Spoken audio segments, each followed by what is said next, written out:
కేవలం జగన్మోహన్ రెడ్డి గారి మీద విషం చిమ్మటానికే చంద్రబాబు నాయుడు, సోనియా గాంధీ ఈరోజు షర్మిల గారిని ఆంధ్రప్రదేశ్లో కాంగ్రెస్ పార్టీలో పెట్టి ఈ విధంగా టూర్లు పెట్టిస్తున్నారనేది చిన్న పిల్లోడిని అడిగినా కూడా చెబుతారు. ఎందుకంటే నేను తెలంగాణలో పుట్టాను, తెలంగాణలోనే పెరిగాను, తెలంగాణలోనే పెళ్లి చేసుకున్నాను. తెలంగాణ ప్రజలు నా ప్రజలు. నా జీవితాంతం ప్రాణం ఉన్నంత వరకు తెలంగాణ ప్రజల కోసమే పోరాడతానని ఒక పార్టీ పెట్టి ఈరోజు ఏ లబ్ధి కోసం ఆ పార్టీని కాంగ్రెస్లో విలీనం చేసిందో తెలంగాణ ప్రజలకి చెప్పాలి.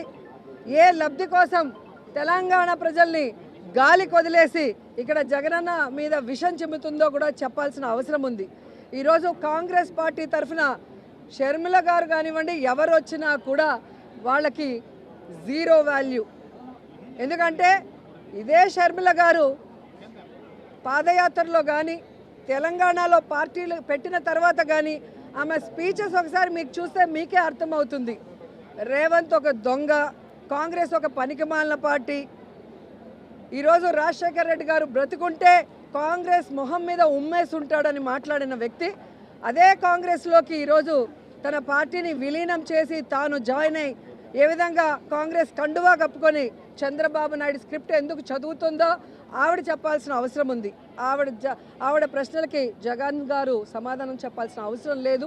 ఈ రాష్ట్రం కోసం, రాష్ట్ర ప్రజల కోసం, ఈ రాష్ట్రం విడిపోయి నష్టాల్లో, కష్టాల్లో, అప్పుల్లో చంద్రబాబు నాయుడు కాంగ్రెస్ ముంచేసినా ఈరోజు కుంటి సాకులు చెప్పకుండా సమర్థవంతంగా పరిపాలిస్తూ తానిచ్చిన ప్రతి వాగ్దానాన్ని నెరవేరుస్తూ సంక్షేమం, అభివృద్ధి రెండు కళ్ళగా పరిపాలిస్తున్న జగనన్నకి ఈ రాష్ట్ర ప్రజలు ఎప్పుడూ అండగా ఉంటారు.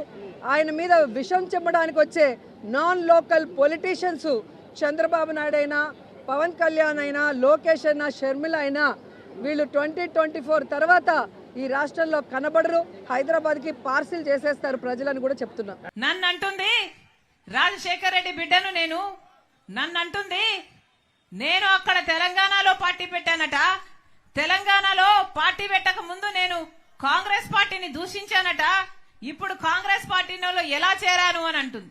అమ్మా రోజమ్మా, మీకు గుర్తులేదేమో, నేను గుర్తు చేస్తాను. మీరు తెలుగుదేశం పార్టీలో ఐరన్ లెగ్ అన్న పేరుతో మీరు పిలువబడినప్పుడు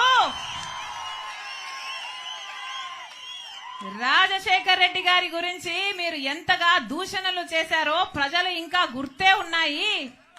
రాజశేఖర్ రెడ్డి గారు అంత మహామనిషిని పట్టుకొని రాజశేఖర్ రెడ్డి గారి గురించి మాట్లాడిన మాట పిచ్చి పిచ్చి వాగుడు. రాజశేఖర్ రెడ్డి గారి పంచ విప్పి కొడతాను అన్న పిచ్చి పిచ్చి మాటలు మాట్లాడిన ఆవిడ ఈ రోజా నా గురించి మాట్లాడుతుందా? రాజశేఖర్ రెడ్డి బిడ్డను నేను. రాజశేఖర్ రెడ్డి గారు ఈ ప్రపంచంలో నన్ను ప్రేమించినంతగా ఎవరిని ప్రేమించలేదు. అసలు రాజశేఖర్ రెడ్డి గారిని గౌరవించని చోటున నేను కనీసం ఊపిరి కూడా తీసుకోలేను. ఈ రోజు కాంగ్రెస్ పార్టీలో రాజశేఖర్ రెడ్డి బిడ్డ చేరింది అంటే ఎందుకు చేరింది?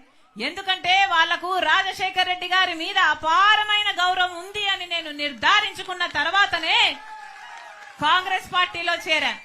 మణిపూర్ ఘటనలో ఈ వైసీపీ క్రైస్తవులయ్యుండి వైసీపీ నిలవకపోయినా మణిపూర్ లో క్రైస్తవుల కోసం కాంగ్రెస్ పార్టీ నిలబడింది కాబట్టి నేను కాంగ్రెస్ పార్టీలో చేరాను. మన ఆంధ్ర రాష్ట్రానికి ప్రత్యేక హోదా గురించి వీళ్ళు కొట్లాడతామని చెప్పి మాట తప్పితే కాంగ్రెస్ పార్టీలో రాహుల్ గాంధీ గారు మొట్టమొదటి సంతకమే నేను ప్రత్యేక హోదా ఫైల్ మీద చేస్తాను ప్రధానమంత్రి అయినాక అని ఆయన మాట చెప్తే తర్వాత చేరాను నేను కాంగ్రెస్ పార్టీలో.